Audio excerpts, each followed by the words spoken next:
On the Presidential Diary this week, we bring you President Akufo-Addo's recent tour of the Volta region. The tour, which started on the 9th to the 11th of July 2018, formed part of the President's ongoing nationwide tour. While in the Volta region, the President visited areas such as Keta, Ketu North, Adaklu, Ho Central, Karachi East and North Town constituencies while inspecting some projects.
I'm delighted to welcome you to the Anglon State.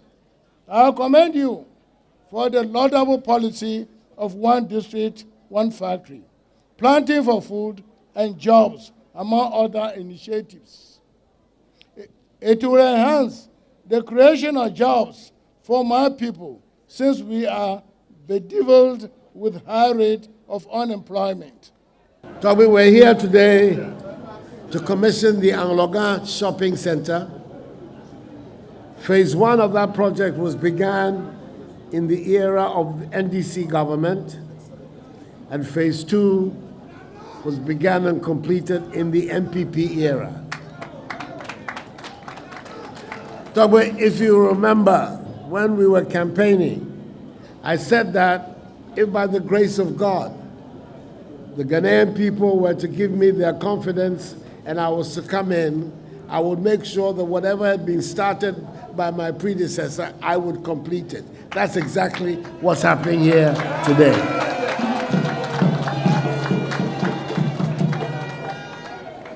I am not stealing NDC policies. I am completing Ghanaian projects. In the name of the Father, and of the Son, and of the Holy Ghost. Amen.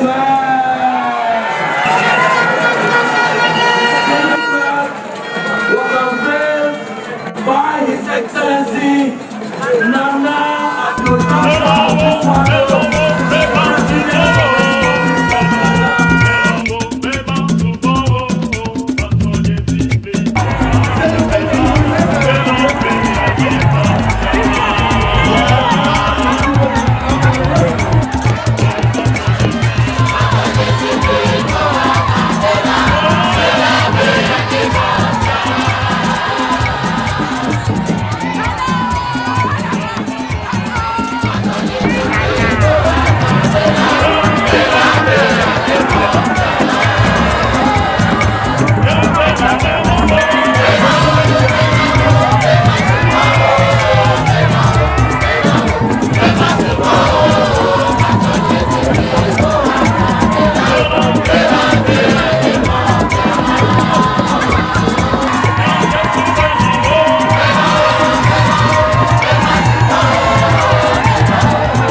Several appeals were made to your office through the municipal chief executive and the regional chairman of NPP, and you promised to make the necessary efforts to get this project completed.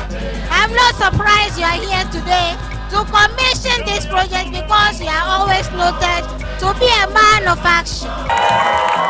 Thank you very much, Madam. We congratulate you positively for your pragmatism and ordained approach to the universal government.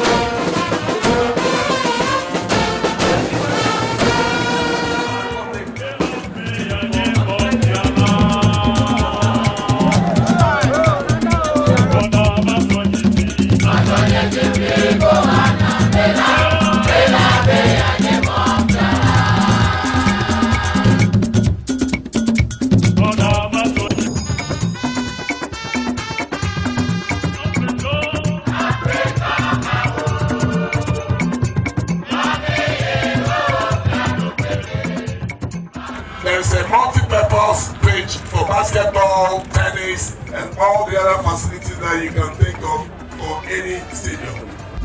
We were in Rome around April. We came here, we assured them that the president is indeed determined to provide modern sporting facilities across the country. Modern sports infrastructure, that has never happened in this country before. What we are doing has never happened in this country. It's a major intervention by Your Excellency in making sure that we have modern sporting facilities across the country. It has never happened before.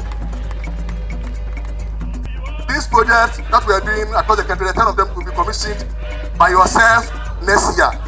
By April next year, all of it would have been commissioned. All the 10 will have been commissioned.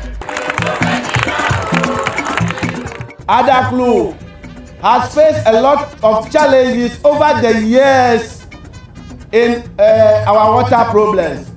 We depend solely on our water bodies like streams, which has been polluted by the Fulani herdsmen, the cattle of the Fulani herdsmen, and this poses a lot of health hazards. Some of the streams even have diseases like elephantiasis and bilharzia. In fact, apart from addressing the question of water, we've also begun a new situation for the ranching of the Fulani herdsmen and their cattle. The first ranch has been established in the Afram Plains, and we intend to choose, we've chosen several sites around the country in which we're going to establish these ranches in order to bring the cattle into safe, secure environment so that the pollution and the desecration of the land that you're witnessing here will be a thing of the past. We began the first one and we will continue. I know one is also scheduled for the area. Now we are going to end on one note, and that is the regional reorganization exercise that is going on at the moment. I know there's an effort by some people to make it a partisan affair, an ethnic affair, to say all kinds of very negative things about it. It is none of those things. It is none of those things. It isn't as if there's an attempt somehow or rather for some people to say we reject being friends with this, or we're not happy to be associated with these people. It is nothing on that. At the time of independence, there were 5 administrative regions in Ghana. After independence, Kwame Nkrumah's CPP government created Brong Ahafo region. They also created the Central region. And then came the Upper region created out of the North. So, by the mid-60s, we're now moved from 3 regions to 8 regions. And then, Jerry John Rawlings' PNDC government came and divided the Upper region into Upper North, Upper West, and Upper East. So, we've had then, for the last 20 years, the status quo has been 10 regions. I'm bringing all of this history up to show that the regional reorg structure of our country has not been static.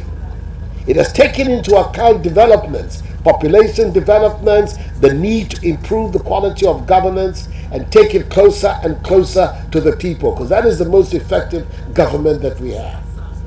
So now have come demands for the creation of more regions. And we're going about this matter in a constitutionally sanctioned way so that it can be seen that it is the popular will that determines. If this thing happens, nobody look upon it and say somehow or rather the people of the southern part have been rejected by the northern people, they don't want to be with us. That's not the reason. The reason is that it becomes a more efficient way of organizing the government of our country. And that efficient way will inure to all our benefit. There is no political underlying agenda in this thing. I am not doing it for votes. I don't know how the people in these regions are going to vote. Because they have their region, it means automatically that they will vote for Akufo-Addo. Why is that the case? There's no political agenda in this matter. And there's no attempt to create ethnic antagonisms or passions in this exercise. It is meant to try and improve the governance of our people. And Tommy, I want your support. Yes. I want you and the people of Adaklu and surrounding areas to support this exercise if indeed the people of the Oti region say that they want the region. I will be very happy that if the referendum goes in their favor, that I will hear the Togbe Bongwi Achado 5th. I said, hooray, I support it. That one will be very good for me and for everyone. So, thank you once again for coming to meet me this afternoon. What is being planned here is a good thing. We're trying to create opportunities for the youth to find work. But apart from the work too, they must have places of recreation and for developing their sporting prowess and abilities. And I believe this all-purpose development that the minister has talked about here is going to respond to that need. May God bless you all, and thank you very much for coming. I appreciate it.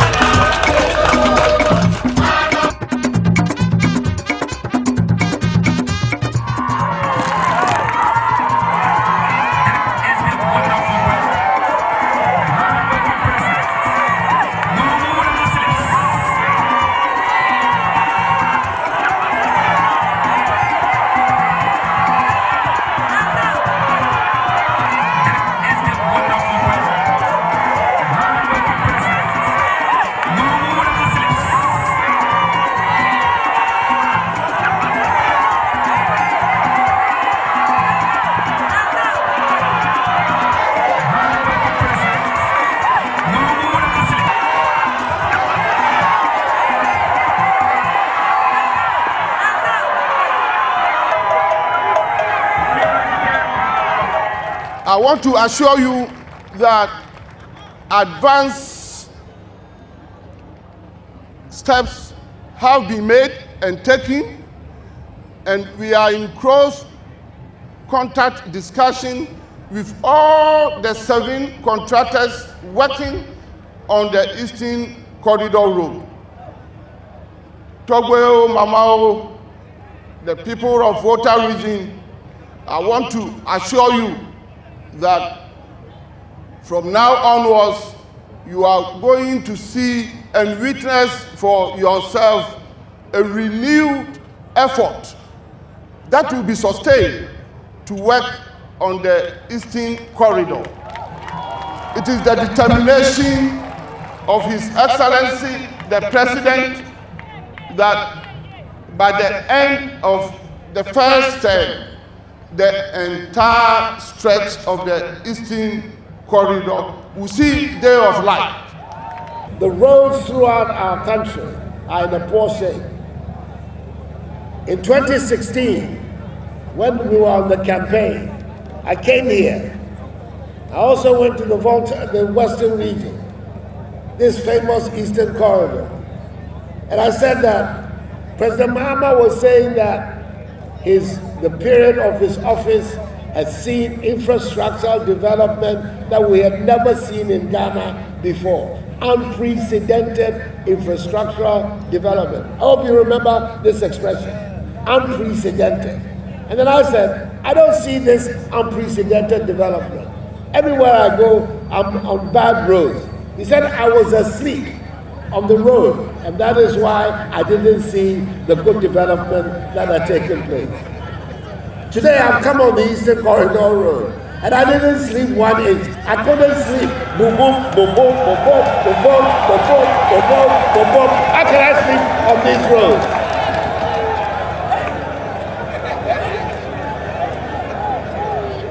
And that's why I want to go out to see for myself what is going on. We're going to fix it. And Amokwat has told you he's going to fix it. We are going to fix it. And it will not be for anybody to say whether somebody is asleep or not asleep. They will see that the road has been fixed. It will not be talk.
Your Excellency, we have noted that though your government is just about 18 months in office, you have already set some enviable record of achievements, among which are the introduction of the free SHS program, the One District, One Factory industrialization scheme, which is attracting investments from both local and international sources, the establishment of the Special Prosecutor's Office, and going further to appoint its head, Mr. Martin Hamidu.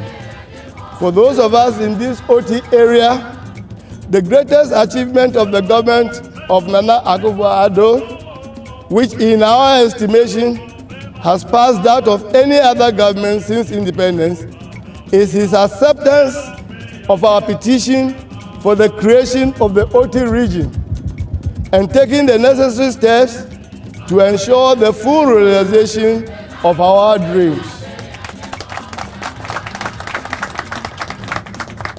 The petition that we submitted to Your Excellency, the fifth of its kind since independence, having submitted same to every other president and government that Ghana has known.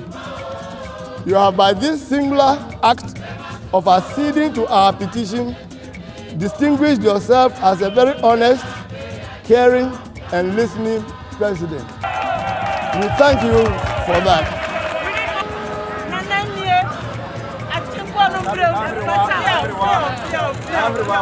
Thank you very much. Thank you very much.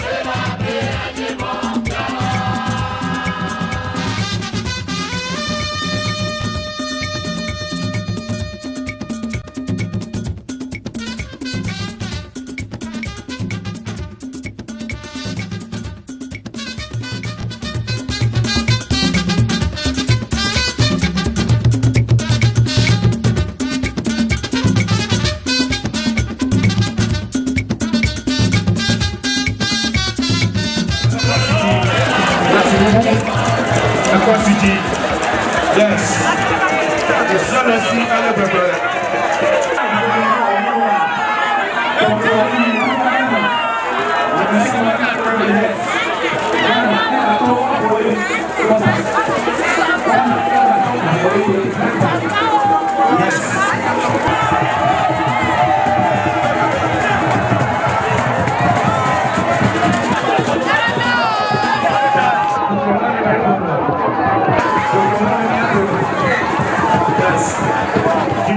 The government has embarked on a number of key initiatives.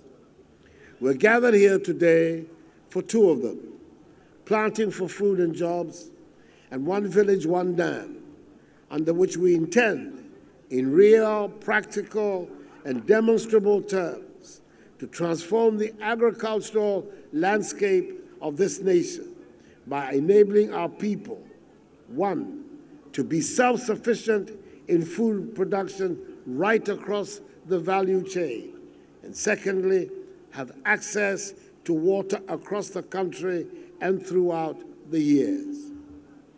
The potential impact on lives of Ghanaians through job creation, health, and the economy is immense.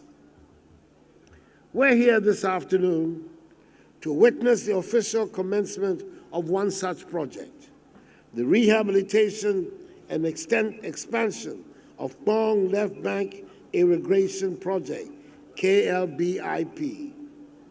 This is one of four major public irrigation schemes selected by the Ghana Commercial Agricultural Project in consultation with the Ghana Irrigation Development Authority, GIDA, for rehabilitation and modernization. This project will rehabilitate, modernize, and expand the existing gravity irrigation scheme from 450 hectares to 2,000 hectares, increasing more than fourfold.